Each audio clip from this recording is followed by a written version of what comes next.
I'd like to call the meeting of the Pocahontas County Board of Education to order. All members are present. Let's stand for a pledge of allegiance to the flag.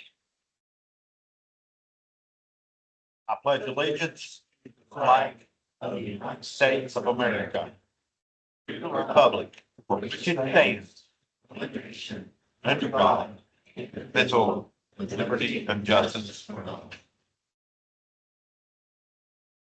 Delegations, Christy Hammonds, Dr. Hollingsworth, and memorandum.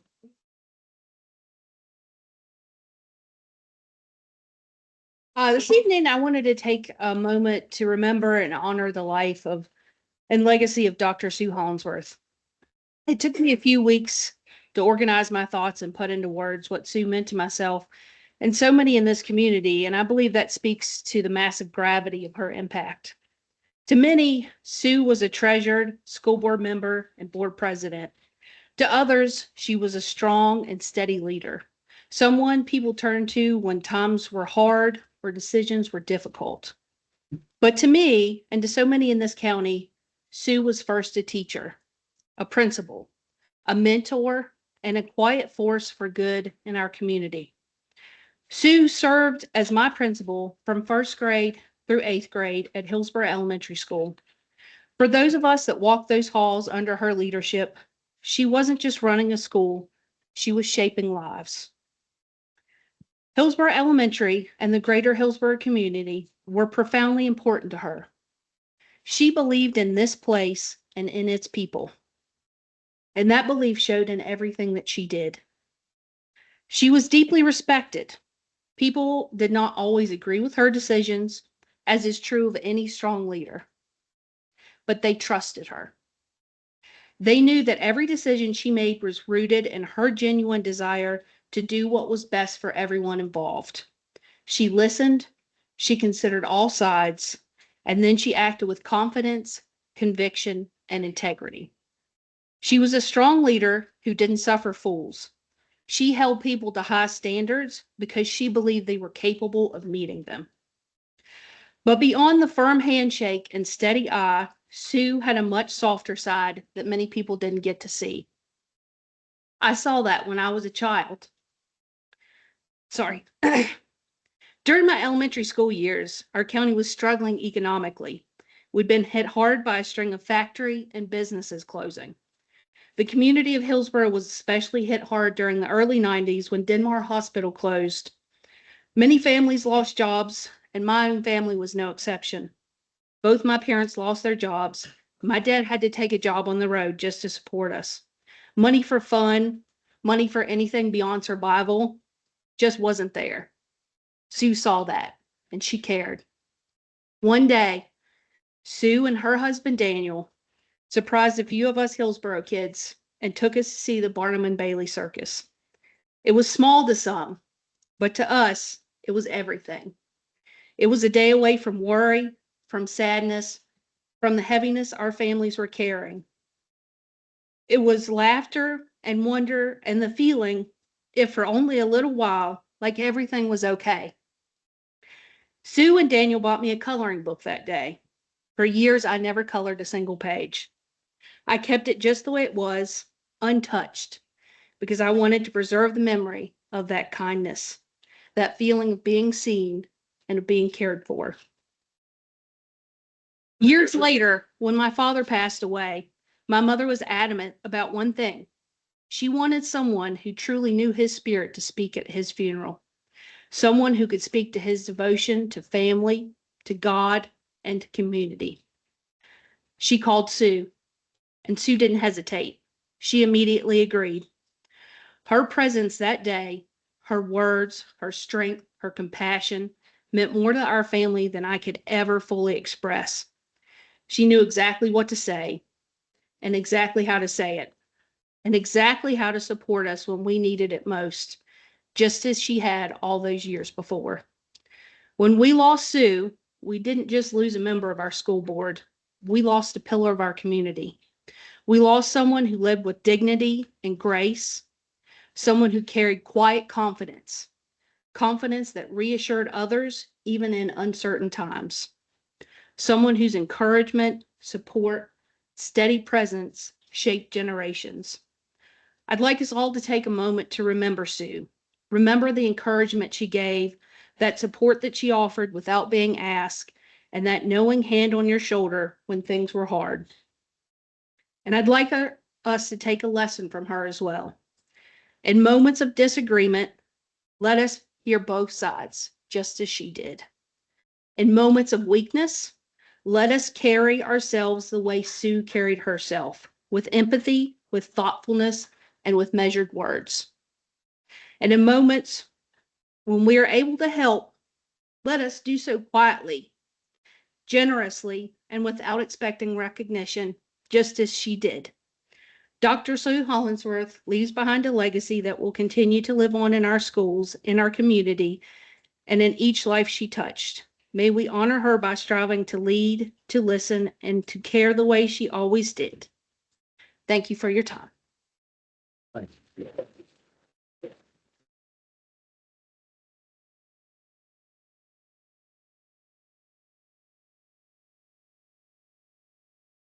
Recognitions: A, Regional Science and Engineering Fair, and B is Regional Academic Competitors. All right, how do you want them?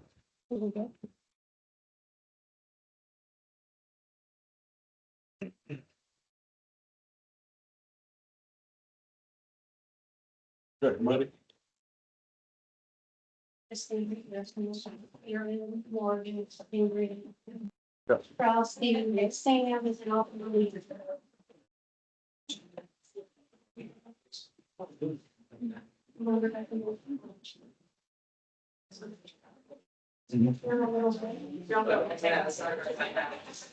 if I look at you? Thank you for coming today.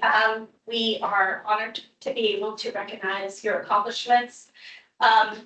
The awards that we are recognizing you for, we know you have put forth above and beyond effort than what is normally expected. The families have supported you because a lot of these academic fairs, you have to work at home to make sure it's complete. So, and also the families to transport the children to these academic fairs, especially when they move on to regional and to state. And we did have several move on to regional and state. So tonight we're recognizing the individuals who competed at the regional level, plus individuals who competed at the state level. First is the Pocahontas County Young Writers. Not sure if anyone's here. I'd like for those students, if you were recognized for the county Young Writers, to stand over there with Christy. Do we have anyone? Okay. I think they're not here, so I'm gonna go ahead and say their names. Okay, these individuals moved on to the state level and were able to be recognized this past Friday at University of Charleston. They were Durham Meck, Harper Hummel, Penelope Buzzard, Bailey Goodwin, and Kayla Dow.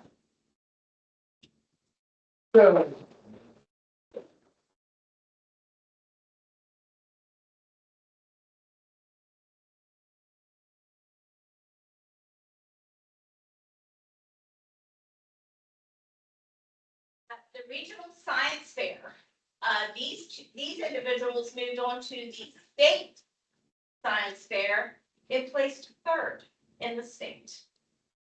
Braden Gray.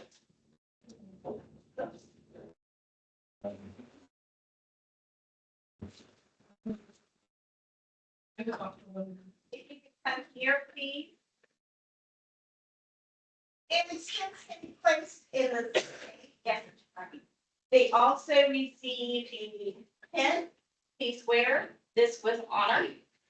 It is notifying you and everyone else the excellence you achieved. Okay.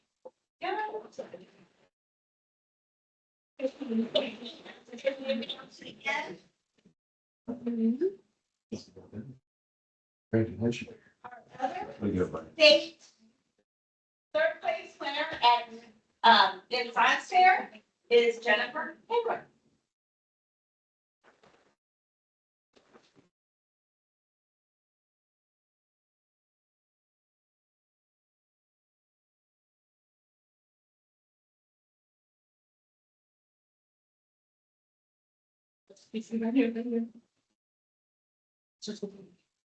And skip 1 year with my science fair. All right, everybody look at me at 1, 2, 3.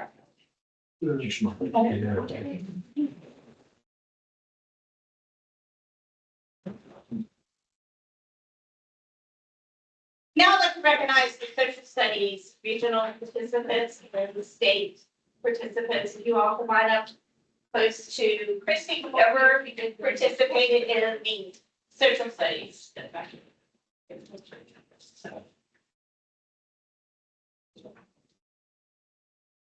Okay, we have Sullivan Seldom Ridge, Elliot Seldom Ridge, Andrew Harold, Marcy Dilly, Elizabeth Sharp, and I know that you are at a soccer game in Hillsborough. Jonah Mann, Aubrey Evans, Sadie Brown, Annabelle Swan, Jennifer Taylor,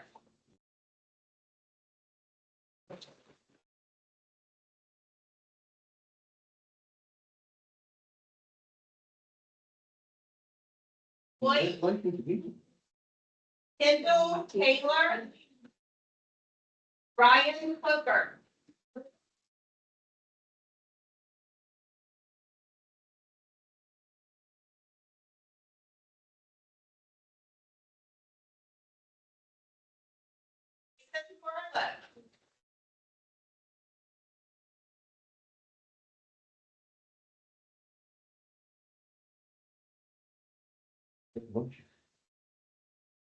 I, Sarah Hall, Raina Kerr, Skylar Darting, Cambry McLaughlin, Madeline Rittenhouse. And also at the state level, Cambry participated in the state level. Marcy Dilly and Elizabeth Sharp placed third as partners, and Madeline Rittenhouse placed third in state.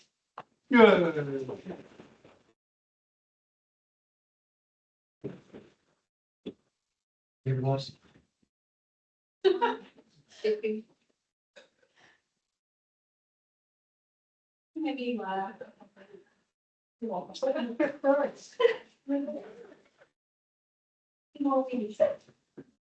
Now on to the regional level for Mattville Day. I was able to attend the regional level, and students were like 1 point difference from each other. And we had a couple that had a tiebreaker where they could have placed, and depending on what level they scored in each separate contest, determined whether they were the person that would go on in place. So, I mean, our students did wonderful at the regional level. So those students are Daniel Brown, Joseph Taylor,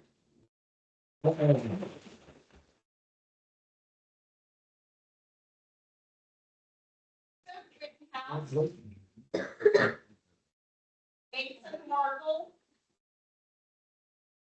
Michael Frill,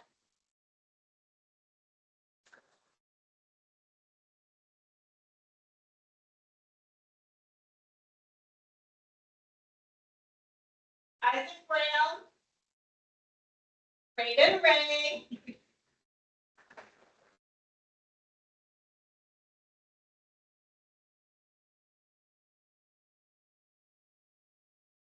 Madeline Rittenhouse, Levi Irvin, Hunter Hefner, Hunter Longmore, Ryan Withrow, Ace Gregory, Eli Beasley, Zara Fanning, and Levi Hill.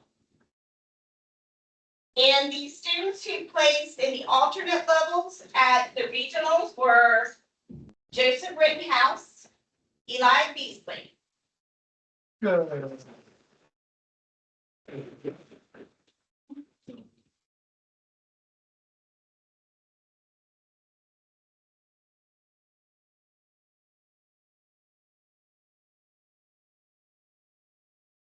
This is also regional math field day. This is 10th through 12th grade.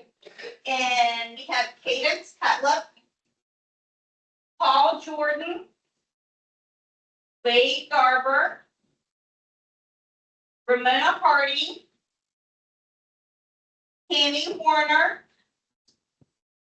Ash Spears, Gavin Jordan, Allison Taylor, and Willa Hardy, and Maisie Monica. We had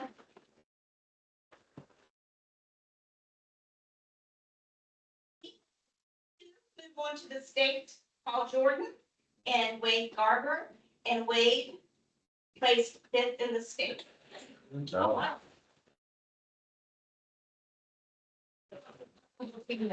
Pardon me? He also got most valuable female. Okay, I did not know that, but that's good to know.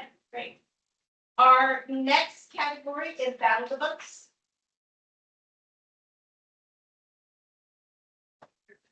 Before I share their names, we had 3 teams that competed, 2 elementary teams and 1 middle school team that competed at the regional level. We had Marlton Elementary School team placed 3rd at the regional level, and we had Marlton Middle School team placed 3rd at the regional level. It is a tough competition. I also want to say thank you to our coaches. We had Gina Hardesty as the Hillsborough coach. We had Christy Tankersley and Sam Gibson as the Marlton Elementary School coach. So thank you, Sam, donating your time and volunteering to help. And Aaron Doss as our Marlton Middle School coach. The students that participated are Sadie Brown, Daisy Hefner, Micah Scotchy,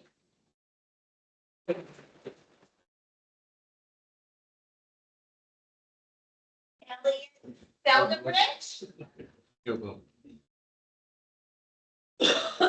Annabelle Swan,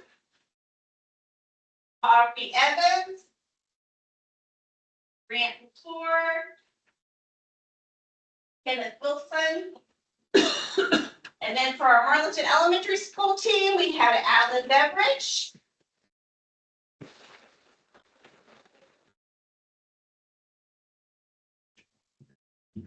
Michael Frill,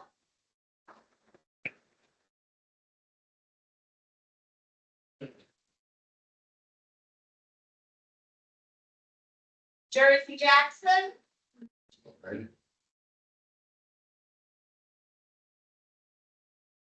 Simon Scotchy,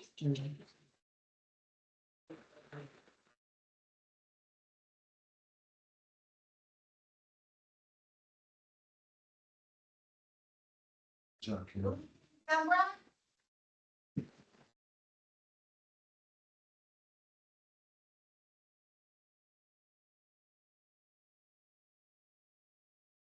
and Jaleesa Jordan. And for our Marlton Middle School team, we had Drake Castle, Victor Dean, Wade Goldizing, Carter Smith, and Karis Love.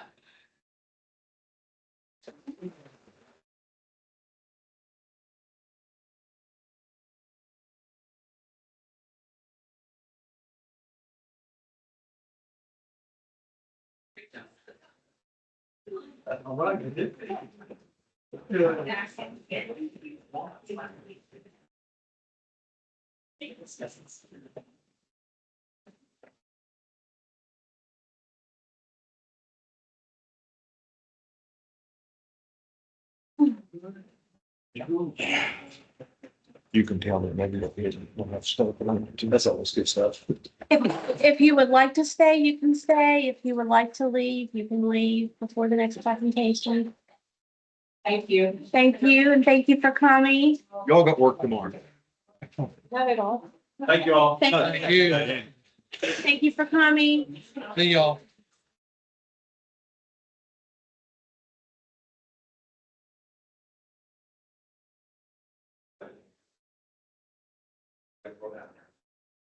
There went your whole audience. We lost the whole audience, didn't we? Yeah, it's better if we don't hold them there. No, I don't think so. Okay. Okay. Item number 5 is school improvement updates. A is presentation new programs of study, PCHS, by Roger Griffin, interim dean for transfer and pre-professional programs, New River Community and Technical College. That's about. Roger, you're up. Before Roger gets, go ahead. Before Roger gets started, I just want to say that a couple of things to note is that we still offering our college pathway, which is our AP pathway for all of our students. We have our general pathway, which is for CTE completers and programs. And we already had one dual credit associate program in welding that he'll talk about, and we're building on that opportunity for dual credits and associate pathways. For anybody that came in late, the pathways will be laying over there on the table for you to look at. Mr. Griffith, thank you for coming. We had this, we had a meeting, last week at the high school, and then we've been doing this for a series of months. But in reality, when Mr. Grimes and I were talking at the high school, I think the first time I spoke to Pocahontas County Board of Education was either the fall of 1999 or the fall of 2000. So yeah. We were laughing about how long we have been doing this. So thank you for having me. New River Community Technical College is very happy and very proud to work with Pocahontas County schools. You guys have had a tumultuous last little bit, but you've hung in with us, and we've tried to do the same thing as well. The state of West Virginia has, originally there was a program called EDGE, which was basically you take some college, some classes in high school, mostly only in technical areas, and you got a little bit of college credit. A couple of years ago, they decided to pilot a project called the Level Up program. And before, when we did dual credit, there was a fee associated with it that the kids had to pay for taking classes. And across the state, what they had found was that dual credit and the opportunity to take classes at even a much reduced rate was separating people out. It was becoming a program that people that could afford it could do it, and was separating very good students from the opportunity just because they might lack funds. So the state and the legislature come together, the Department of Education, the Community and Technical College Council, and local school boards and community colleges. And they developed a plan that was called Level Up, which the state started to reimburse the community colleges and the four-year institutions for the tuition and fees that the students would normally incur. And even though the fees were relatively small, $25 per credit hour, for a lot of kids that made classes unobtainable. The other thing was, one of the biggest expenses if you ever sent a child to school was textbooks and materials that go along with that program. They challenged the system schools to come up with ways to reduce that cost for students as well. One of the ways that we did it at New River was we went with what's called Cengage Unlimited, which is one of the bigger publishing houses. We incur the cost for all of our students, and about 80% of our textbooks are covered under Cengage Unlimited. And we bought a campus or college-wide license to help reduce that cost as well. Another thing that we do in the state promoted is what is called OER, Open Educational Resources, which, like my American government class, I use the Bill and Melinda Gates Foundation free textbook repository. And that's another way to save students money. Now, there's some things that Cengage doesn't cover, OER is not doing right now, but that number of classes is very limited in New River. And we do everything that we can to find low cost, or lower cost materials and stuff for students. So we began this process probably 6 months ago. Yeah. I guess at this point. Now, for years, particularly, I was looking on the wall of the superintendents and was kind of shocked about how far I remembered back. But you working with people like Tom Sanders, several of the superintendents, and your new superintendent. Pocahontas County used to be the model for dual credit in the state. Back when I first got here, students at Pocahontas County High School could earn up to 27 to 30 credit hours. Basically, they could go in and start as sophomores. And really nowhere else in the state, with very limited counties, were we doing things like that. And so with this new program, it's not only about getting college hours. It's about trying to get kids credentialed to earn an advanced skill set, a collegiate certificate, or an associate degree before they graduated from high school. We had our commencement on Saturday evening at 6 o'clock. And I found that it's easier to stay awake when it's in the evening than during the morning, just teasing. Mhm. Actually, the speeches were wonderful and the event very, very, very well. But we had 40 students from 2 counties basically that earned their associate degrees before they left high school. They got their degree from us before they graduated in 2 or 3 weeks from the high school that they attend. What we've been working on is to do something very similar with the pathways at Pocahontas County High School to get students a chance to earn a credential that it will help them go into the workforce or help move them along to our programs and on to the 4-year programs. The way the pathways are designed is you start in high school, you can come to us, or depending how far you get, go on directly to a 4-year institution, or if you come to us, then go on to a 4-year institution with our articulation agreements. It's seamless for the students. The thing is, and I'll give credit where credit is due, the president of West Virginia Tech at the time pointed out, he said, you use the dual credit level up pathways while you're still in high school, reduces the cost to you and your parents, a great deal. Then you go to a community college and use the West Virginia Invest program. And if you're not familiar with that, it is a program that's a last dollar in free tuition program. Students have to fill out their financial aid forms. Then if they don't have money that covers their tuition and general fees, then West Virginia Invest will kick the money in. Now, there's a caveat with West Virginia Invest. Just like with always, there's no free lunch, right? Yeah. There's a couple of things that you have to do. And one is it has to be in a program that leads to employment that provides a living wage. At New River, about 70 of our programs are West Virginia Invest eligible. Basically, the only thing, there are 2 categories that are not eligible. One is general education. When we have an Associate of Arts degree, and those are just strictly transfer programs. But most of everything else is West Virginia Invest eligible. Then he said, and you got to remember the audience, it was that we were having a meeting at West Virginia Tech, and he goes, then you come to a 4-year school like West Virginia Tech. In reality, you're only paying for 2 years of a degree. Then when you get the diploma, it says WU on it and your name. And whether you can substitute that with any of the universities or any of the other 4-year institutions in the state, we have very large and very wide-ranging articulation agreements with all of them. The thing, not only does it save the parent and student money, I'll never forget this. My oldest son went to Marshall. and he graduated with 39 credit hours of dual credit from Greenbrier East High School. And you ever bought a used car?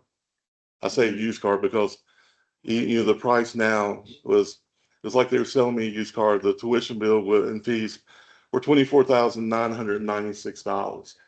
So that whole $4 makes it sound so much cheaper than $25,000. But that theoretically, he had scholarships and other things that help pay for it. And it saved me a year of paying to go to school for him. And it saved him a year of time where he could be out earning earlier, be in his career, and those type of things. You have students, let's take an example. We eventually want to have the Allied Health program lead to a nursing program here. We have that program in Nicholas County. We're getting ready to start in Braxton County this fall. Those students complete all their high school requirements by the time that they finish 10th grade. They finish all the prerequisites they need in the final courses of their high school career as 11th graders. Then they come to one of our campuses or hopefully eventually your high school. And by the time that they graduate high school that summer, because the program's 13 months, they end up with their LPN, the ability set for their LPN license. So they after they finish their LPN program, they're either 18 or 19, they're out and employable as a nurse. Then a lot of them come that spring to our LPN to RN program, and that is 1 year. And so by the time they're either 19 or 20, they're out as an RN making very good money. But those pathways also apply to criminal justice, welding, allied health. There's several varieties there. Your children have the opportunity because of your board and the people that we work with and the history that we've had, that they can start cutting those years off and the expenses off for their parents, and they have the ability to save time and go out and earn quicker. So you have the pathways there in front of you. I would just say this: it's great to work with the folks up here. I always enjoy coming up. They always bend over backwards and try to find a way to make things happen. And like I said, I've been here since 1999 or 2000. And New River / Bluefield State, the people I've been associated, we try to put our money where our mouth is. We had the nursing program up here before, and we raised $850,000 through grants for that program. Combined with the other money that we get through grants or through special programs, we've expended well over $1 million in this county for students over the last 30 years. And so we're proud to partner with you. We're grateful for the people that we have in attendance. And if you have any questions, I'll be glad to answer them. Can you explain to everybody what the dual credit means? Oh, okay, I'm sorry. Dual credit, there's two types of college credit that are earned by high school students. The first is called early entrance. You come to the college early. These are, luckily for me, they're not hard definitions. It was to keep it simple, stupid. I try to live my life by that principle. Early entrance means they come to the high, they don't get credit back at the high school. They come and get college credit only for a class. When it's dual credit, the college and the high school work together, the school system work together to find classes that are similar enough that they can count back and forth between the two institutions, and they get one class gets some credit both places. One of the things is the state, and I completely agree with, and I'm sure you do too, we don't want kids taking something that they already have taken and losing that time to do that, and then vice versa, you're going the other way. It doesn't make sense. Medical terminology is medical terminology. Our priority is if you have faculty that can be credentialed to teach a college class, then that is always our first option. Live instruction is better, no matter how good Zoom is or Teams or online. Your high school faculty in seat are always the best option. And then if not, then we have the ability to deliver Zoom courses in. And then we also do online courses as well. Can I give an example? Sure, absolutely. For instance, the medical terminology, Mrs. Solak already teaches that. So with our agreement, when she teaches that and takes that, and she's certified to teach that with New River Community and Technical College. So they'll take one of our courses with one of our teachers that's qualified to do that, and they'll get their high school graduation credit to graduate, and then they will get credit for the college degree they're completing at the same time. Um, I see also we have here, we have the biology course and the biology lab that Mrs. Solak will be able to teach. So we're looking at all the credentials of our teachers and seeing what they can teach that's college credit that they're already taking those courses. So when I sat down and worked on this, it was a big lift to align the coursework. We started off with doing a career fair that every student in the school circulated through that career fair, including one of Mr. Griffith's sessions. We had people from the hospital, we had the sheriff's office there, we had the corrections office there. Who else do we have there? And we brought 12 of our faculty members. Yeah. And staff members from, technical faculty and allied health faculty to people that talked about transfer education and those type of things. It was a great day, except when they had the lockdown. And then like, they "You're left not me and leaving." the recruiters in the outer building and said, we're gonna take the kids back to the main building. Y'all can stay here. And what I like about it is they can basically get that first year for free here. Even the AP kids that are going on, they can take the basic. Yeah, No, AP doesn't count as dual credit. but we have kids that are not just what It's a would different credit. your CTE kids. They'll come and take a pathway, because if you look at the classes that are like in the allied health pathway, Mhm. if you want to be a doctor, you're going to take some of those same courses. Or if you're going to be a PTA or something like that, those are in there. Just because they have the name on it, kids can pick and choose which pathway and give you another example. For years, we have done, we used to do Spanish and French and German across our service area. Very few counties have people that are qualified to teach that anymore. Miss Grosclose is doing Spanish 1 and 2. She does 4. It takes 2 semesters of yours to equal 1 of ours. But you guys are so lucky to have that right now. That's one of the biggest things that people want. When we go out and talk, can you help me do with foreign languages? Because people have retired, they're not being replaced, and they go through, I guess, West Virginia Virtual to do that. I'll say this. I think on the top of your packet's welding. I'll be honest with you, we love your welding students. And we give them 12 to 18 credit hours for the classes that they take. One of your welding students is, I can't say his name, but from a couple of years ago, come down to our place. Some people can just naturally weld. Don't happen very often. I can weld, but it's not pretty. And this kid was top line, and he was so close to completing with us. I mean, it was in his last semester, and he finished the welding part, but he didn't do his English and math, and didn't get his college degree. But he also got a job making $36.50 an hour and $150 per day per diem. To me, that's a win. It is. To the state of West Virginia, it might count as a non-completer, but that kid's changed his life right there. So, Mr. Griffith, could you address the question? I know it came up at one of our sessions. I think it was the morning session about students' financial aid. And if they do this, can they still get financial aid? the thing is, financial aid is that now, you're getting 2 years of a degree, without having to file your financial aid. But there are hour restrictions. For a baccalaureate degree, if you would get, let's say, 30 hours, it's time and a half of what you would take normally to get before you have to file an appeal. And most of those appeals are granted if you're close. So, I mean, I have 4 degrees and 3 minors as an undergraduate.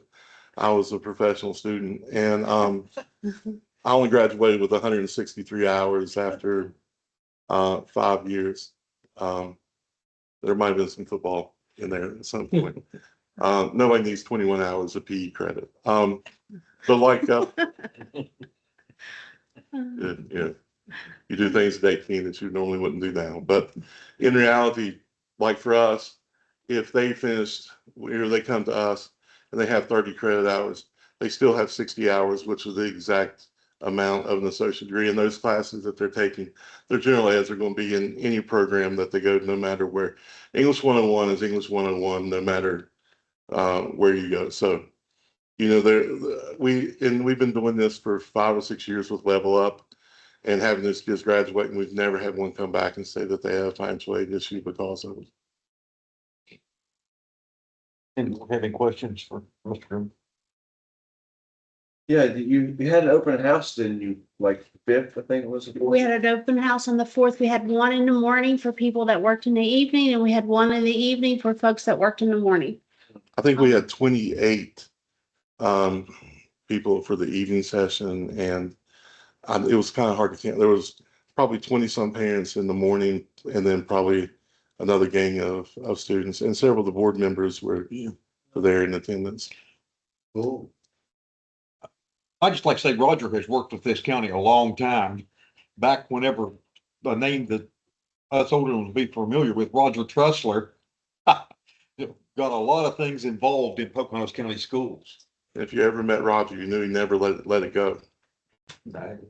Probably one of the best grant writers in the state. Absolutely. And worked really hard with New River to get a lot of these programs set up at that time. Him and Mr. Sanders were key in getting the nursing program up here for that 5 or 6, 7 years that we did it. But we truly appreciate working with you guys. The staff and the faculty have always been super easy to work with. Having access to them as well is important. We work with 10 other counties, and I can honestly say there's very few counties that match what you guys do as far as access and willingness to work. And I wouldn't say that if it wasn't true, because I don't have to. But we found that to be the case again, and we're looking forward to doing that. Well, we want to say thank you for coming, and So thank you for everything you do for the students of Pocahontas County. thank you.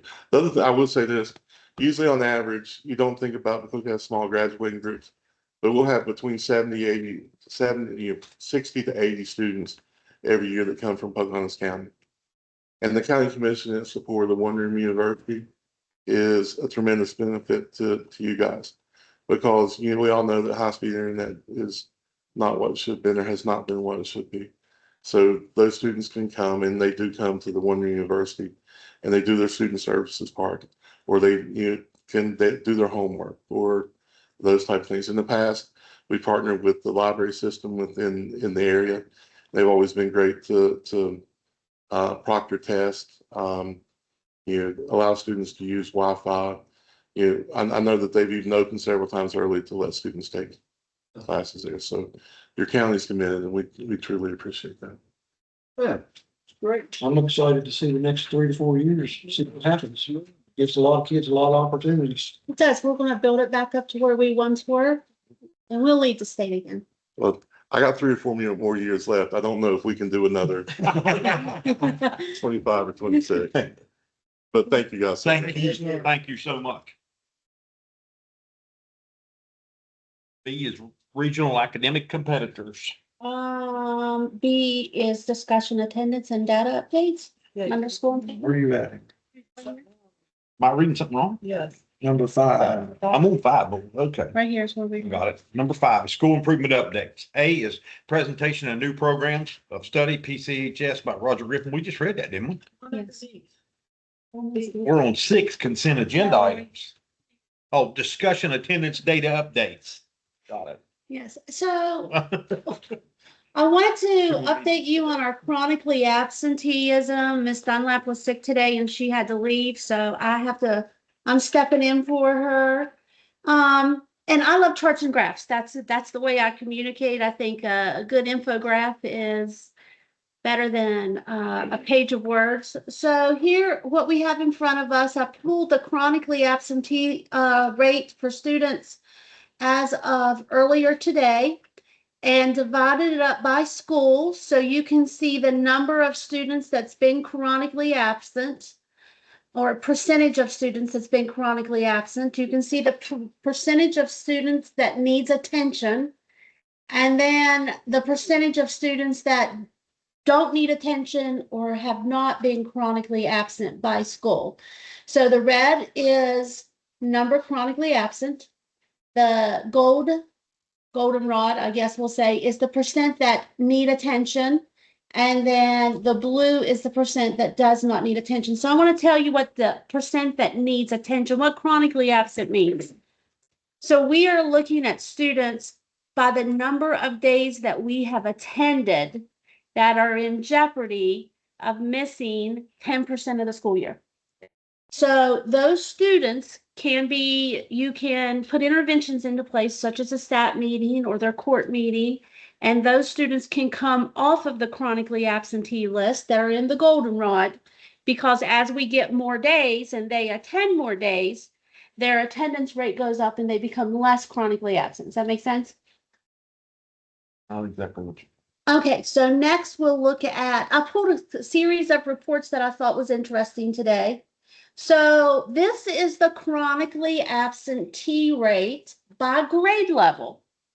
So we can see that our seniors, they're struggling a little bit. So when I look at data, I like to drill down to the point that we can see, you know, within a school, within a grade level, where do we need to focus? So we can see that 9th through 12th grade have the greatest amount of students, the greatest percentage of students that are chronically absent. Pre-K, kindergarten, first grade, second grade, for kindergarten and second grade have, in fourth grade, doing great jobs. In fifth grade, I think it's fifth grade's doing really well because Miss Griffith's getting hit by a pie next time. Is that correct? Mr. Williams took a pie in the face for attendance last time, and now it's going to be Miss Griffith's turn. So, but we can see that some schools are doing intervention and that we have some areas to improve on. We can see at the high school we have more students chronically absent than students that are not in jeopardy. Basically, is what I wanted you to see from this. So then I drill down and I say, well, what's happened in the last 30 days? You know, where are we missing the most school? And as we look across the ebb and flow of this line graph, the points here, we can see that last Friday we had 111 students absent. And Ms. Hammondson and I have already brainstormed about what could be happening on last Friday that caused 1/8 of the student population to be absent. So we think that maybe the high school took a bowling trip, they took most of the school. So we need to look at maybe some coding issues there to make sure that they were coded on a field trip. And then when we had 112 absent, I believe we had an early out day that day, Ms. Hammonds. So we know why that we had that. When we have an early out day, students tend to not come to school. So as we start to look at this, we can see there are times that students are attending, and then there's times that we have a high absentee rate in terms of numbers. Now I'm showing you all this from the county level. The schools have all this data from the school level, and they can drill down to the individual student level and see which students are actually absent, but that wouldn't be appropriate for us to look at individual student level on that. So in looking at chronically absenteeism,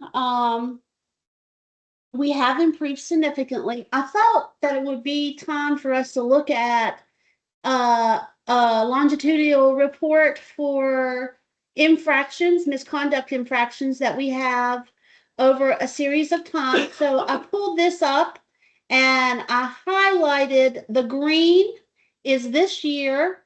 And then we have 4 previous years so that you can see there. So this year you can see that we've had some felonies in our school system that we've had to deal with, and you had to deal with those because those were expulsion hearings. We've had some battery, which is 13 fights. We've had defacing of school property, 11 incidents, harassment and bullying, 23, possession and use of substance such as tobacco, 21, which is down from last year. So that's a celebration that is down from last year. Let's go on down to the disrespectful conduct. I thought this was interesting when I was looking at the data today, even though we're already slightly up, because that's the end of the year. Last year's 310, it's 321 this year, but 2 years ago, he had 740, and then the year before that, 522. So we have improved significantly over the previous span of disciplinary referrals or misconduct referrals. And then habitual violation of the rules, we're doing significantly better compared to last year and all the previous years. Insubordination, we're up a little bit there, but again, down from the year before the previous year. Physical fight without injury, we've had 14. Profane language, obscene gestures, we've had 37. So right now we're tied with the end of the year last year, but the previous year we're still less than half of that. So we do have some significant celebrations. Disruptive conduct, again, that one came back up. So generally, I just wanted you to see that where we are with our misconduct and why is this important? This is important because it's loss of learning time. It's loss of instructional time for the teachers. It's loss of administrative leadership time for our principals. When they are dealing with these types of things, they're not out in the classroom providing our teachers feedback. And when our teachers are dealing with disruption in their classroom, they are not delivering instruction to all the students. So it is important that we look at this data and we try to hone in on what the targets are. Earlier in the year, when we were on state of emergency for special education and as a county, one of the things that was mentioned pervasively throughout the county was procedures and routines, school-wide procedures and routines, classroom procedures and routines, hallway procedures and routines. And Mr. Anderson and Miss Burns has been out there working with our trainings, making sure those are implementing. We've had consultants come in and provide some feedback to our teachers about that. We still have growth that we need to do, but we have certainly improved over where we were. And do you have any questions on that? Okay. It's a lot. So if you're open to some, I don't want to interrupt you, whoever's next, but I want to go back to the new program study at PCHS by Mr. Griffin. Okay. Okay. Can we do that? Sure. Okay. I mean, board president. Is that- Yeah, we can, well, So we if talked. you've got a question, we can certainly do our best to. We we're talking about CTE, right? Correct? The CTE courses are built into these. The technical college is an extended branch of CTE for Okay. West Virginia. So all the CTE completer courses are integrated into those college New degrees. So they overlap. Okay. And that's the coursework that I had been working on. All right. Okay. So I've got that. Well, what about, I mean, I don't see ProStart or the forestry program or Mr. Taylor's carpentry. Are those programs still with us? Yes. ProStart and Mr. Taylor's and the forestry and all that still? Yes. Remember at the beginning, I said we have what's called the AP track or the college readiness track. At the end of 10th grade, all students look at their PEP plans, which is planning their 11th and 12th grade year. And they either say to themselves, I want to go and be a CTE completer and get governor workforce credentials, which that's the general education CTE pathway. Or I would like to go the dual credit pathway. Okay. And also these are two new CTE pathways that are also dual credit with this technical college. And they can take those, or they evaluate and say, hey, I want to go to an Ivy League school. I want to go out of state to school. Yeah. I want to go to Harvard, Princeton, Yale, Berkeley. I don't know, whatever school Right. business is. And they say, I'm taking all the AP courses. I'm doubling up on math. I'm doubling up on science, which is something that my son did. My youngest son did that. He doubled up and took all the maths took all the sciences because he was a pre-med honor student athlete at WVU. Yeah. All of my two previous students, which also are college graduates and have master's degrees, and they were completers in JROTC, small animal science, large animal science, because our daughter wanted to go to school to be a veterinarian. So she was on that track. So it's when you work with your counselor, you decide which of those three tracks you're going to be on and plan your 11th and 12th grade year. Okay. I don't think New River offers forestry, a forestry program. Glenville does. Glenville and Western University does. I know of that, but I'm not sure New River's got something like that they I offer. think they have something, it's just not called Yeah, forestry, I but the think you're right. forestry. Yeah, they've got the introduction or something that you could transfer to. So But Did I miss anything there? I mean, we have, what is?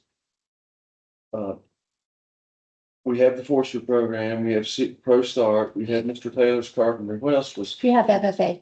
FFA? You got to build your own too. Well, grow your own. Think Right. of these programs with the grow your own educational program. Think of all of these programs Yeah. as grow your own. And how we came up with these programs specifically is I met with the educational leaders in our community. I met with Okay. the sheriff. I joined Mr. Collins at the correction center and did a tour of that. I met with the hospital and we talked about what is the greatest need in our area. Because ultimately, Sam, what we want to do is we want to keep our students at home so they don't have to leave our county. Abs. And these are jobs that we have that are unfilled. I'm okay. I just didn't, we hadn't been talking about, Pro Start or those kind of things, and I wanted to bring that in. Okay. Thank you. Thank you. That was a great question. item number 6, consent agenda items. Number A is approval of the agenda. B is payment of bills subject to additions, deletions, or other changes prior to the board meeting. A is payment of vendor listing, $60,098.97. Payment of the P card, $16,309.91. Extra duty pay for April 2026 is $28,732.76. D is bank reconciliation for March 2026. Grant awards, budget adjustments, and D is budget transfers and supplements subject to additions, deletions, or other changes prior to the board meeting. Do we have any questions? Any additions, I should say, to the agenda before we do that? Yes, I would like to add Addition. 2 additions to the personnel agenda. We're going to request a transfer of Shannon Alderman. She's a 3rd grade teacher at Hillsborough Elementary to the teacher of college and career readiness / related arts and interventionist at Hillsborough Elementary. We are also requesting a transfer of Dana Cutlip from social worker to itinerant counselor for Pocahontas County Schools. The schools that she will cover will be Hillsborough, Pocahontas County High School, and Green Bank Elementary Middle School. Thank you. Say that again, which school? She will cover Hillsborough, Okay. Pocahontas County High School, and Green Bank Elementary Middle School. I need a motion. Mr. McCombs made the motion. Do I have a second? A second. Mr. McNabb, second. Any other questions? We'll have to pull the extra duty payout. Okay. Why, I got a question about that. How come that extra duty pay is high this time? Trips. Mostly trips, I looked at it. What is it? It's Trips? trips, but I would like to know if you can notate on those, who pays for all that? Like if it's a trip, if the school has an account that pays for it or the students pay for it themselves, can that be notated somewhere where we know that where those funds are coming from? What, Because if you look at that, that's a lot of money. And if you take that every month, that could be 1 or 2 positions in the school system. If the board is paying for that, but if you can notate that it's coming from something else, that would better explain where the money comes from. well, for field trips that require buses, we do pay for the buses and the transportation costs, but we get reimbursed for transportation costs from the West Virginia Department of Education at 95%. So even though it may seem like a large number for those transportation costs, when we turn in our mileage, is it turned in monthly, Sarah? It's turned in monthly. Get it in 2 years after. 2 years out. So Yeah, it's, I was it's gonna say it's every reimbursement. 2 years. And whenever we you get do it. reimbursed for that, but Here we it's, go. if there's a reimbursement process that we, Well, how that works is you're on a schedule. So you get money every year, yes. but they go back 2 years prior. So 2 years prior, you get money for this year, and then 2 years from now, you get money for, but you get it every year. But it goes back to 2 years before. That makes sense? It does. Okay. Yeah, good job. Plus, it's a tracking of account through fundraising. I mean, each fundraiser thing most every field trip has a fundraiser attached to it, right? Well, it depends on the fund. It depends on what the But trip like is. Adventure Pocahontas, that bill was paid separately. The school trips that the kids pay, a lot of times that's for their entry fee into whatever they're going. And they may pay a little bit extra for the bus. Right. That's why I just wondered if you could. separate. You also, on your extra duty, have several of your learning by the bell, your after-school program, you have that on there. They're significant, and then you have some coaches that are paid. Right, so Saved by the Bell is a grant we got. Am I correct? it's $250,000 a year. Yeah. Yeah. And we have to spend it. We have to spend our first $250,000 by the end of September, Or you don't get to. and we're really stressed out about it.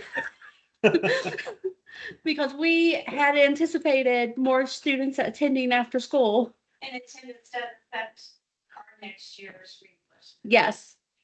So, So, and I have one more question about talking, if I may, can I have a moment? yes, please.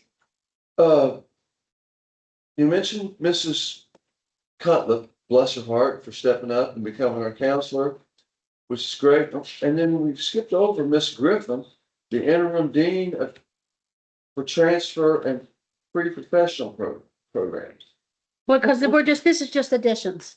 Well, We're just talking We're about. just doing the additions We're not to the doing that. Yeah, agenda. we're to the agenda. Yeah. oh, we're not Two to Miss personnel. Griffin yet. No. Well, that's on number 5. We just. I don't think it's you. We just switched it. I don't think it's you.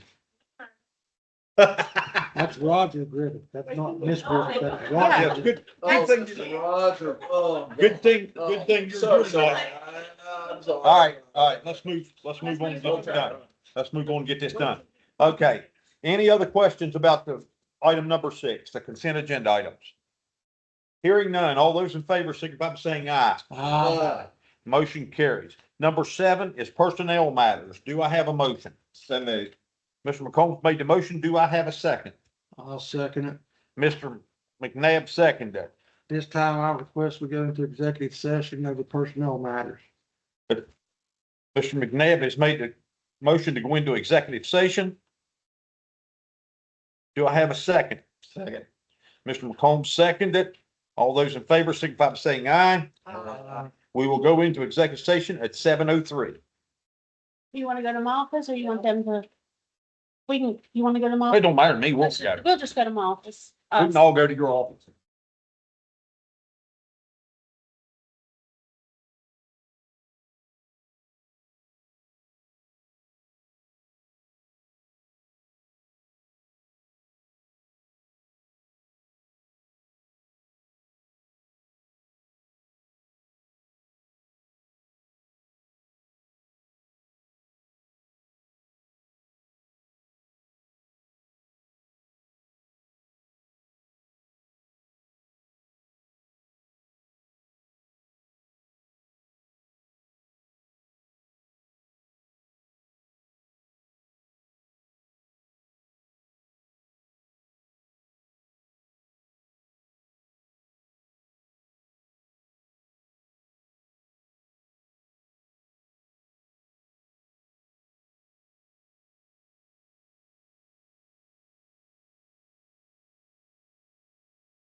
McCombs seconded. All those in favor, signify by saying aye.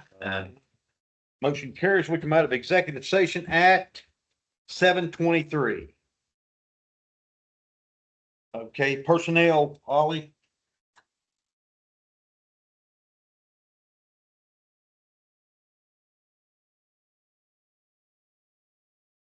Maybe pull your speaker a little closer, Ollie.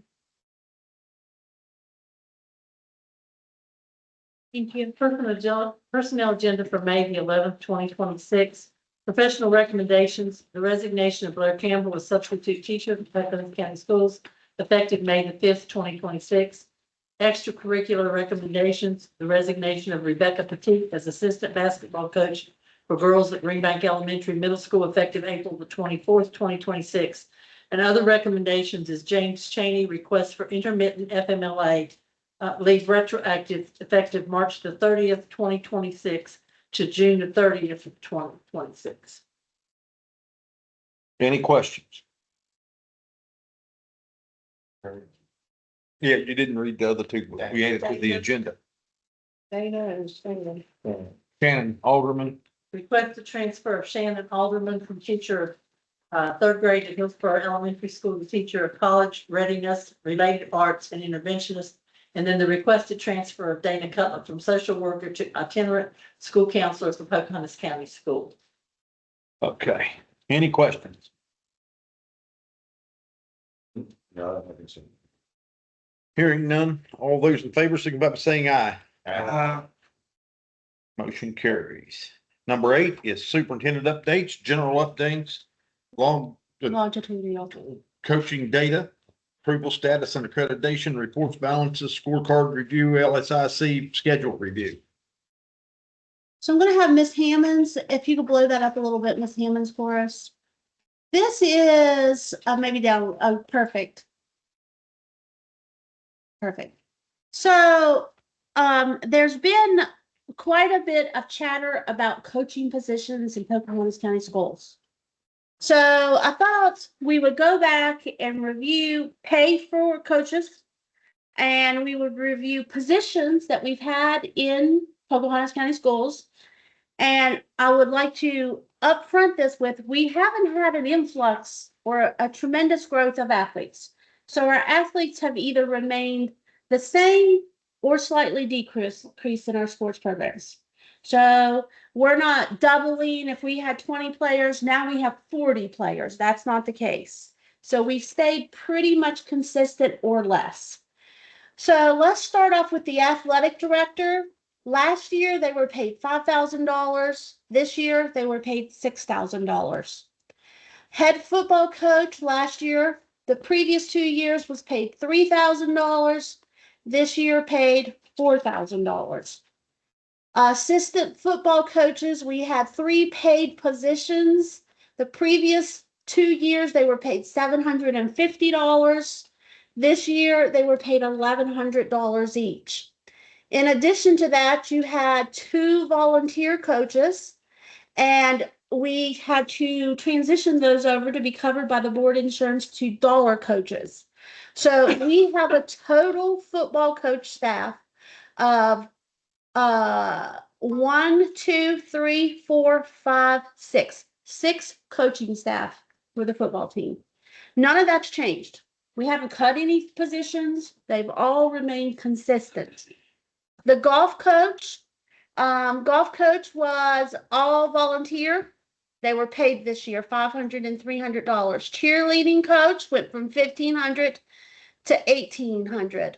Then we had a volunteer coach before. This year they're paid $500, and we had $1 coach. The EMT athletic trainer, which we didn't have, we almost didn't even start football season when I got here. President Grimes actually had to help me beg someone to take over the position to even start, and I had to file a 3-day extension with the WVSSAC to even start football. So we started football after much recruiting, and they were paid. You can see their pay consistently has increased. Head basketball coach boys went from $2,475 the previous 2 years to $4,000 this year. Head basketball girls, same exact thing. We saw an increase in that. Assistant basketball coach boys, Their pay increased from $750 to $1,100. I was asked for an assistant basketball coach because it wasn't posted. Wasn't posted. These are 2 years prior to this superintendent arriving. That job was not posted and not needed. I created it as a dollar coach. So that's one position that I've created since I got here. All the green positions are positions that have been added on. So same with the assistant girls coach. In 23-24, we had a volunteer coach. It was a 1-year contract only. In 24-25, the position was posted and never filled, so there wasn't a coach. And then in 25-26, there was no coaching contract from the previous year. I didn't create a position this year, but there was no position there to post without board permission. We're asking for it. Head volleyball coach, assistant volleyball coach, when I first got here as a collective board, we created that team and created those positions. That's brand new positions that were created this year under this board. We had an immense discussion about that, and that was the first fundraising discussion we had because we had a team fundraising before they were actually a team, if you recall that situation. So then we have the head track, went from $562.50 to $1,000. The assistant $562.50 to $500. Then we have multiple volunteer coaches that turned into $1 coaches. We had the head boys athletic seasonal coordinator. You can see where those that position increased. The assistant track coach boys, that looks like a $62.50. That's just what I saw. So maybe it's different. Then we have 2 assistant $1 coaches. Our head basketball coach, again, head baseball coach went from $1,125 to $4,000 increase in their pay this year. We had a volunteer coach that went to $1, and I created another volunteer coach that I added on for $1. So that's 3 or 4 positions I've created in coaching since I got here, and every coach has seen a pay increase since I have gotten here. So then we go down, we have the soccer, and the rest of the orange is just the $1 coaches. I think we go down here to the head girls basketball coach. We had one that was not posted. It was not posted. I posted it for a $1 coach. Then we go to the head boys basketball coach, Marlington Middle School, volunteer, $1 coach. The cheerleading coach, not posted. The cheerleading, I want to say I was severely disappointed when I went to the middle school games and there were no cheerleaders. I mean, I would love to have a cheerleading coach. I would love to have cheerleaders at the middle school, but there's not a team. I asked why, and they said because they didn't have a coach. They could though. They could. I'm willing to let them have a team, a cheerleading team. And then all of these positions down through here, we are looking at the Pocahontas County Board of Education used to hire and regulate and oversee the youth basketball league, which under WVSSAC is not a responsibility of the superintendent of schools. So we have a strong youth basketball league that is managed by the community now. So that's what you're seeing there with all those elementary positions. So whatever's going on with youth basketball is not directly related to the hiring process for Pocahontas County Schools.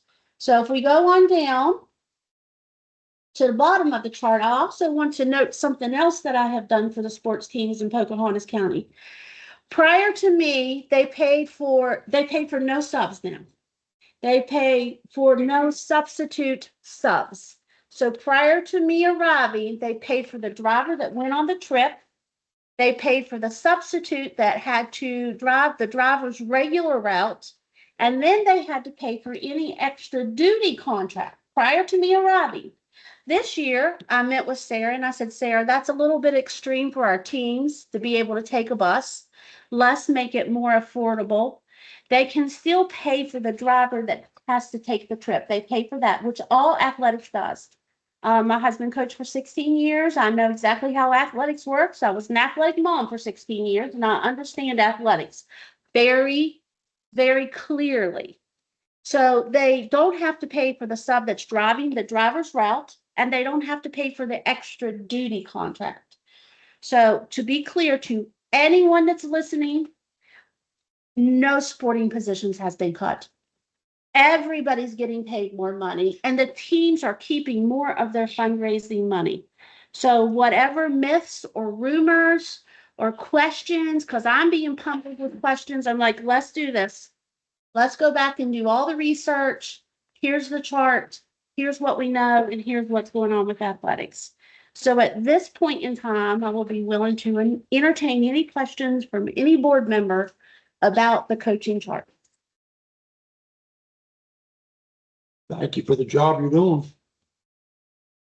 So, okay, so let's talk about the volunteer, the $1 coach for this one moment. So the coaches, do the coaches submit their wants in the form of $1 coaches, or how do those guys get created? Do they go through the same application as the other coaches do? So here's how we get $1 volunteer coaches. You had volunteer coaches. The Right, WVSSAC rule says there's no such thing as a volunteer coach. So we transitioned those coaches into $1 coaches to be compliant with insurance regulation and law. so they're technically paid. They're paid $1, $1, which okay. makes them covered by Brim Insurance for the Pocahontas County school system. Okay, The guidance that I put out on coaches is unless you increased your athletics, right? You've had an influx of people that wants to, like Mr. Burns gets 15 more players that wants to play football. right. Okay, then you're going to maintain the same coaching staff because that's the coaching staff you've had for the previous years. So there's no reason to change your coaching staff that's been working because you haven't added any athletes to add coaching staff. Right. So all of those were there. And if they have a special thing, let's say that the baseball team wants a pitching coach. Okay, hypothetically. Right. Hypothetically, that's a need out there. People are tearing their shoulders. They're not swinging correctly. They have poor stance and poor posture. I know all this from T-ball. Go a little different side. Yeah, I mean, I've been watching T-ball a little bit lately with my grandson, so I know a little bit about how you're supposed to stand and stuff now. But hypothetically, let's say they want a pitching coach or a batting coach. Right. Then the process for that is to go to the principal of that school and to say, we don't have any more athletes. We have this data on injury. We need this particular dollar coach added. Will you ask the superintendent for that coaching position? The principal sends me a proposal. I look over it and I put it on the board agenda for the board members to look at and decide if they want to approve it or not. And that's what I did with the volleyball coaches, and that's how we got the volleyball team. But it has to come from the principal. We can't have random people in the community or random teachers emailing me and saying, add a coach. It comes from the principal. The principal is the same person at the school as the principal is to the school as the superintendent is to the Okay. county. All right. So there is a checks and balances. It goes to the principal and then through your desk, and then we vote ultimately. Yes. All right. Now, this is our policy, or is this state policy, or is, I mean, how does this way we do it here? This is our thing? Are you talking about adding staff members? Yeah, just like we just talked about, just right now. True, that's how it works in any county. When my husband wanted an assistant wrestling coach, he Okay. went to his principal and said, Amy, Miss Perkins, whatever he said to her, I don't know. Miss Perkins, I have 20 wrestlers. I had 7 last year. They can be on 4 different mats. I need to add an assistant coach because I cannot cover all those. And she said, Mr. Williams, I'm going to talk to the superintendent. And the superintendent Amy talked to the superintendent, and I happened to know because I was in the county office at that time, and the superintendent put it on the agenda. The board had a lengthy discussion about it and then added a wrestling coach. That's the process. Yes. Procedure. Okay. Thank you.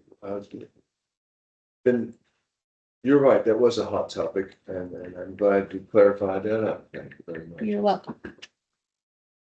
Anybody else have any questions? Any questions? No, it's all explained several months ago. All right, I think the biggest problem is they don't watch the board meetings. So they don't realize it. And then one person blows it away and then you got Facebook warriors that jump on the bandwagon and they don't realize, hey, they've actually added coaches and added money to And our athletic teams. And I have to give this board credit. You guys approved, Sarah, help me with this number. That raise to the coaches it was approved before I got here, but I implemented it. Was it approved in May or June, or is that correct, Sarah?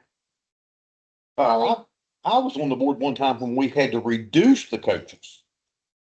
But coaches You are know, making more money than yeah. they've ever made. They are now, but there was a time whenever we had to reduce that amount of money, Mhm.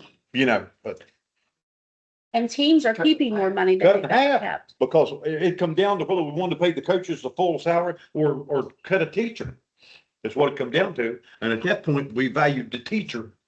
So we cut the coaches in half. I would like to throw something out there later for future. And I've thought about it and talked to a lot of the old coaches that have retired throughout the county and everything. And I would like for the county at some point in time to have a policy on hiring head coaches, especially at the high school, whether it goes down to the middle schools or not.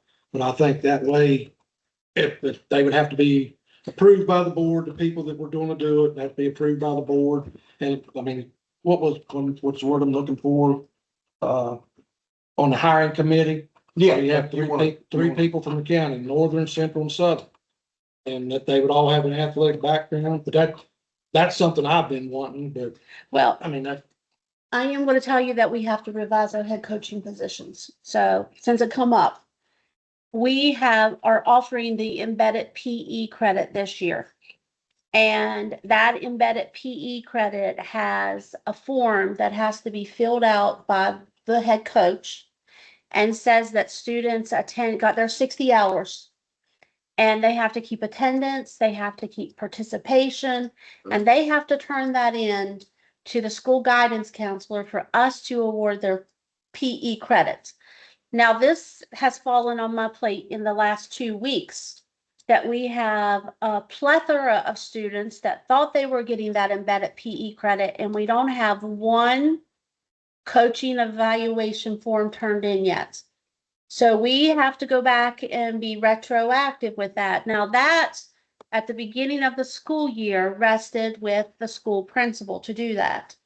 So now that either that wasn't communicated to the coaches by the athletic director and the school principal, I don't know where the breakdown was, but now when we post head coaching positions, completing the paperwork for students to get that embedded credit, PE credit, will have to be part of their job. when did this stuff go away? Because it used to, I mean, I was assistant coach for years at the high school and I kept daily records. That was part of my job. We don't know that the coaches don't have it. We just know it hasn't been turned in because I found out about this last week. I went to the budget conference with the chief school business officers to make sure that Sarah and I are on the same page and looking how we're coding things and making sure our budget is correct, because we don't want to end up like Hancock County. So we're managing our stuff very closely and carefully. So I did not get back until Friday late night. Today's my first day back at work. I've got to work with Ruth or Mrs. Bland and see where the breakdown is and make sure that we can get this form for our students to get their. I say, how many you got your credit plus, but the big thing we worked for was go to the athletic banquet, you get your letter. Yeah. Sew on your jacket. I mean, that would get your letter. yeah, I guess we just, nobody want to do it, just let her go. We're working on it. One day at a time, Mr. McNabb, one day at a time. Okay. Anything else? No, I just wanted to make sure I covered that because Mr. Gibson had asked me about that. Oh, More updates. I did want to share the new dashboard with you. This is an amazing dashboard in case you haven't seen it, and I'm real excited about it because I love some graphics. Chrissy, can we make it a little bit bigger? So this is our accountability dashboard for the state of West Virginia. And if you're in red, you're in trouble, basically. And if you're in orange, you're almost in trouble. If you're in green, you're doing a great job. And if you're in yellow, you can be going either way. You could be going to green, or you could be going to orange. So you have the West Virginia state map down there, and if you click on Pocahontas County Schools, it changes our data for Pocahontas County Schools. And when you go up, yes. So you can see from the last year, and I've gone over this multiple times, you can see what areas we were fully accredited in, and you can see that we are in red, intensive intervention for attendance. We were on needs assistance. If you look down there at the county operations for special education. So for us to move forward and be a fully operational, and you can see up there at the top, you see up there, we're at the county status, state of emergency. So when you're on state of emergency and you have red or yellow or orange areas, you have to improve those areas. You have to grow. And if you can go, I think we were, doesn't show it here, it says meet requirements, but County Board of Education members, effectiveness operations. When President Grimes and I met with Ms. Kreiner and Mr. Kelly, our LSICs was an area that we needed to improve because they were not functioning appropriately. And what that means is that us. So there's where we were in 2024. So that shows all the areas that I worked on to improve, or that we have worked on to improve. And we went from support to intensive intervention in the education, which brings me to the last thing on here, which is the LSICs. LSICs have to be public presentations. So those public presentations, we did not have the agendas and minutes to submit last year. So I just wanted to remind everybody that we have LSICs in June 3rd and June 10th. The June 3rd will be at the high school for Green Bank and Pocahontas County High School. And then June 10th will be at Marlington Middle School, and it'll be Hillsborough, Marlington Middle, and Marlington Elementary. So those will be public this year to help us meet that criteria. And the dashboard will be updated again at the end of this year. Hopefully it'll say not on state of emergency, which we know that we've improved a lot. And that's everything. Number 8 is old business. We don't have none.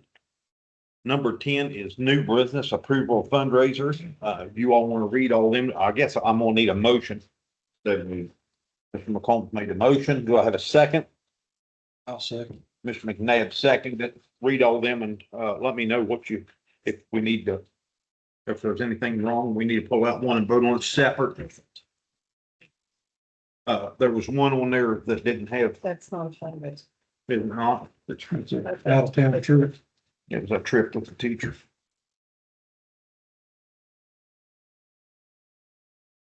Any questions? Is this all contingent upon, the population, people that come to your enrollment? Actually, Mrs. Burns can address that. Ms. Burns, you want to talk any about the summer programs? And I think she did have like a little, she might have a slide or two that she can address that. Any questions already? Chair. For summer programs. Right now, we have, 3 opportunities that we have planned or collaboratively planned. One is Brainwaves and Sunrays, which is geared toward our elementary students. And, then we have 15 teen enrichment activities, which are going to be a variety of activities offered through the month of July. And we also have a partnership with WU Extension supporting Energy Express. The locations and schedules, we do have 2 sites, Green Bank Elementary and Marlington Elementary, that will be providing half-day programs, which we will also have a feeding program at those 2 sites. We will offer a satellite site at Hillsborough, depending on students who do not possibly meet the literacy or numeracy cut scores. And this will be small group intervention and it'll be scheduled as needed. There are going to be a couple of options of how families can apply through paper application, online application. Again, meals will be included at Morales Elementary in Green Bay, and there will be limited bus transportation.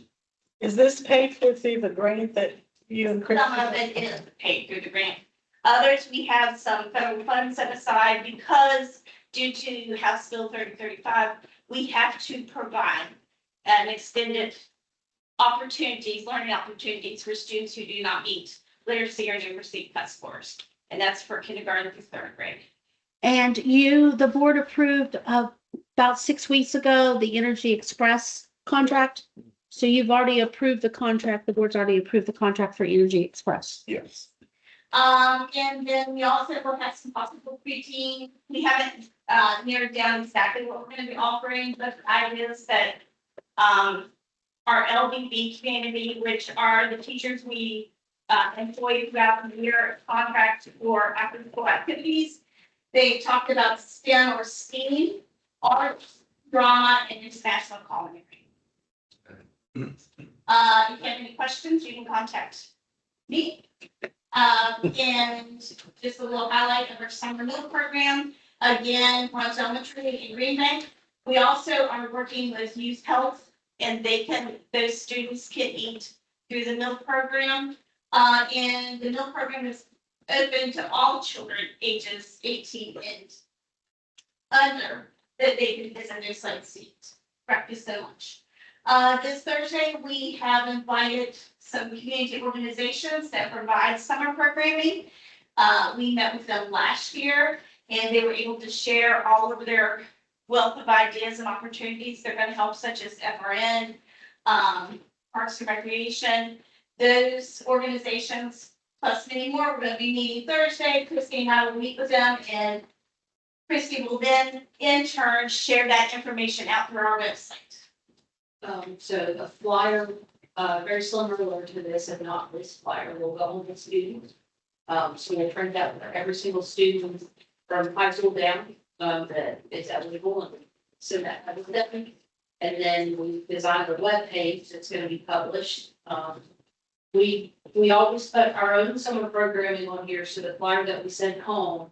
But in addition to that, any flyers that agencies give us that they want shared out to students, we put on here so that they can, get that information out to families, bring put all our summer programs on there. Cool.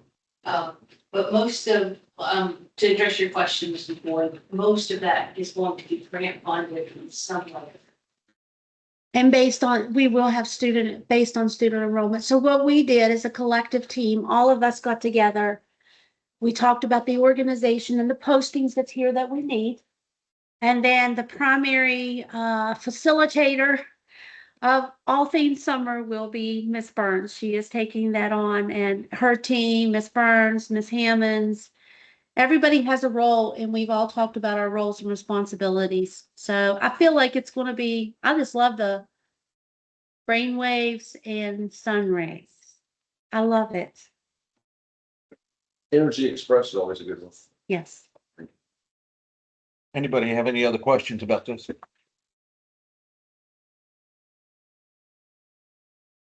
All those in favor, signify by saying aye. Aye. Motion carries. Is it a motion? Yes. Yeah, I got a motion. Okay. You want to know who to give it to? No. Mr. McCombs made the motion and Okay.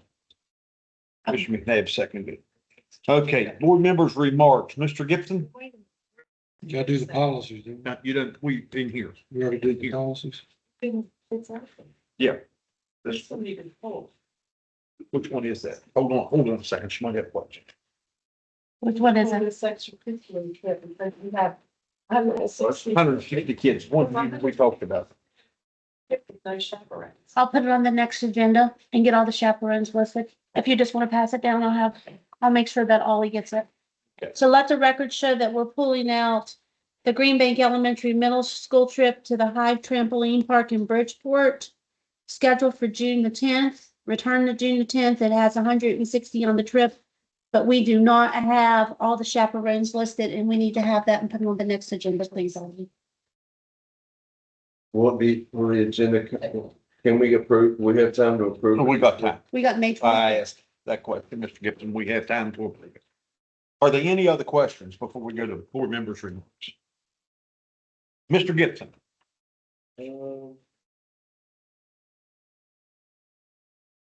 Yeah, I got a couple things that we haven't talked about yet. Okay, so we talked about the coaching policy, and I appreciate that, but thanks for clearing that up. That's been a big thing.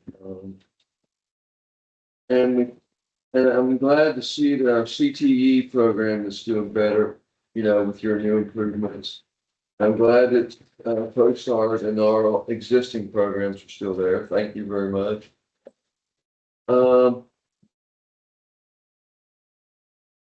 Here's one from the Peanut Gallery to me is the February 3rd.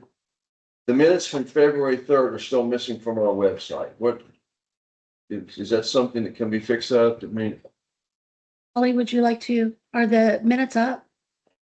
so they're on there now? Okay, thank you very much. That's great. Thank you very much. Here's one that we haven't talked about. And I want to circle back around is we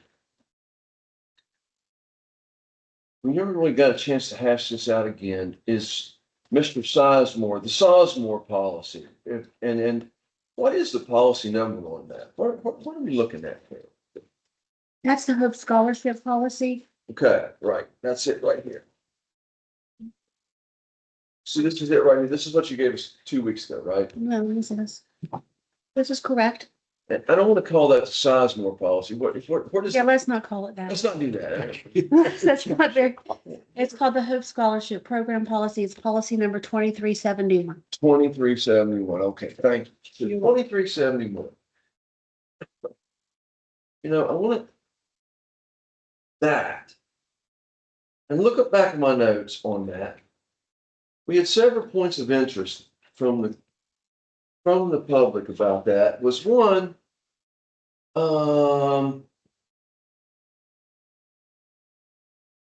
where did we get the $750 value that we charge?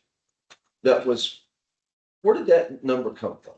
So I'm going to ask Ms. Hamilton to tell us how we divide it out and get that number. Thank you. Hope Scholarship was granted and it's divided by 4, which is 752.48. So it's actually 752.48. What's that? Generally, because the Hope Scholarship changes every year. So that's why the policy says 1/7 and not a number. Okay. All right. So that's something that we arrived at. Is this our policy? This is our determined, that's our value, right? We determine it based on the number of courses that we have. We had a 7-period day, so we did 1/7 for a course. Okay. All right. So that means that like, and so I guess that we decided that it doesn't matter what in the rate period that the student applies for this $750 grant or this, we're still going to keep it at $750, right? We keep it at $750 for consistency, but more importantly, we have one chief school business officer. And she does all the bill. Do you want to explain what it looks like, Sarah? Sure. Go in and we. Miss Hamilton, turn that towards you so that, thank you. On your Hope Scholarship site, for the parents that are gonna ask for a class, they have to go in and bill on us to create the invoice on your Hope Scholarship account. So I have to go in and create the account and create all the classes, what they are, and their percentages and what we'll pay. We can do this for sports, for tuition, for travel, and everything is created. And then they go in and choose what they want. And it comes out of their Hope Scholarship account. And if they don't have it, we charge the non-public school students and homeschool students the same. We could actually charge for the books. What else we can charge for a whole bunch of things, but we just chose a flat rate instead of getting into all the different, how many different categories are there? There's Also, there's probably 12. 12 different categories. Okay, well, I think we do add on like sports and equipment, right? Equipment We or, just do for the sport and everything else is included, Mhm. the 752.48. If there's something that's above and beyond, then the above and beyond cost will also be charged. well, getting back to, what was that again, then? What was that policy number? Oh, 2371. Is it not possible, the thing about our citizen that came in is he was asking about a pro rate. He was okay with the fee. Mhm. I think that was accepted. What he was asking for is a prorated value, and which, I agree with that. I mean, because, if we have I would think that it would be easily done if we have a baseline of 750, and if, say, you could broke it down per quarter or even semester, you could easily come at a value that could be, half of 750 is what, and then half divided, you could divide it by 4 for each quarter too. I would I would like the board to review this and give some pathway there. It's possible. I don't guess we do it tonight. That'd be a different agenda item. It wouldn't be something the board would review. It would be something the superintendent looked at the policy with the staff in the central office and made a recommendation to the board. So this That's the is process. essentially your policy. No, that's our policy, but the board approves policies and regulates policies. They don't write policies. But your points are noted, and I thank you for them. All right. I think it's worth an eyeball because, he had I think that was a legitimate request, and I think we should maybe look at that. We have passed 5-0 to allow them. That hasn't been said. Nobody voted against it. We weren't allowed to bring the kid in. It was 5-0. Everybody voted to allow the children to come. Yes. That's right. Yeah, that's exactly right.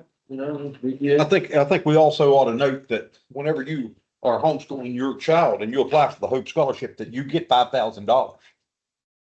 Well, That's a scholarship through the state of West Virginia. right. Sarah, how much is it? Well, I would. I think that we have I have noted the concern. And Right. Okay, thank you. Thank I you. appreciate that. yes, And then I was really impressed with Mr. Griffiths. He mentioned something there during his talk. 27 credit hours. Where are we at now? Where are we at? We're like 23, right? Or required credit hours? you're talking about two different things. Okay, we're talking about graduation requirements is 23 credits for the high school. 20. He was talking about 27 college credit hours when you go to school. So you're talking about two different things. Okay, thank you. They're not synonymous. All right. And then, really the only last thing I have, and I'm never gonna stop talking about this, it is a personnel issue. And I know you can't talk about personnel, but we have a very unprivate personnel issue I'd like to get some resolution to and get that wrapped up, please, and thank you. That's all I have, sir. Ms. McCoy. Only thing I have is I'm very excited about all the new CTE programs that are going to be offered to our students. Hopefully that will bring homeschool students back in, get our population back up. And we're on a roll for graduation. I hope everybody goes out with a bang and gets all their credits in and it's in this year, right? I do have a comment about graduation because Mr. McNabb asked me a question and I answered it off the cuff. But I need to go back a little bit. I said all of our students were on track to graduate. And they all are on track to graduate should they pass their coursework. So we do have some students that have an F that have to do their due diligence and pass their coursework. That responsibility solely rests at the school level, mostly on the student and their parent to make sure, because we have after-school programs, there's no reason for a student to have an F in a course that they need to graduate. Mr. McNabb? Just a couple things. Like I say, I'd like I'm very, very pleased with the presentation Mr. Griffith put on. That's something I've been wanting ever since I got on here. And thank you for working night and day to get it done. I think that's going to open up a lot of opportunities for our children, the ones that don't want to go to college and the ones that do. It'll help both ways. And I think that's what we're here for, is to give them the best opportunity that we can. And last but not least, Miss Hollingsworth. She really helped me out here a lot. She would rein me in whenever I would get on a rant. She'd look at me and say, "You can't do that." And I didn't get to know her very well in just the time I was here, but we lost an angel. And that's all I've got. She was a mentor to me as well. Coach. I like to thank Christy for remembering to Miss Hollingsworth. I sort of like Frosty when I came on here, she would rein me in, but nobody ever knew but me and her. Exactly. And, you know, a lot of guys knew education inside out. And echo everyone else, I think New River is exciting. We're getting back to where we once were.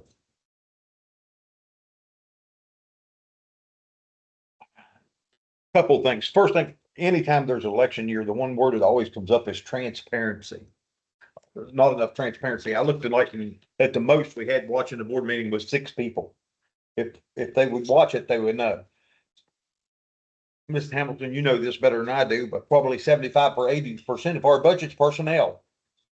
That leaves us about 20% out of our 15 fund, right? Or 11, it's 11 fund, our general account to work with. It's not hard to determine. All these grants and everything that you see, that's worked through the state that is earmarked for a particular purpose. The other question I got asked a lot is how come you all appointed Miss McCoy? You know, we done interviews for everybody from the northern and the southern district. And the reason we did that, she had 17 years in the school system. You know, Dr. Hollingsworth would never be replaced because she meant so much to this community and to this board, to all of us. But whenever we thought she could come in and hit the ground running and maintain where we've been. We are out from under the state of emergency, but if you was there, me and Mr. McNabb and Dr. Williams, they give us the keys to the car, but they still got the transmission. So if we don't move forward, it's going back. And we've worked very hard along with Dr. Williams has pulled us out of this thing. And, you know, they said, well, everybody's yes people. No, we're not. We work together to get this stuff done and to work and to be able to support the students of Pocahontas County. Okay. Our next board meeting will be on May the 26th, 2026 at the Pocahontas County Board of Education Conference Room. We are hereby adjourned.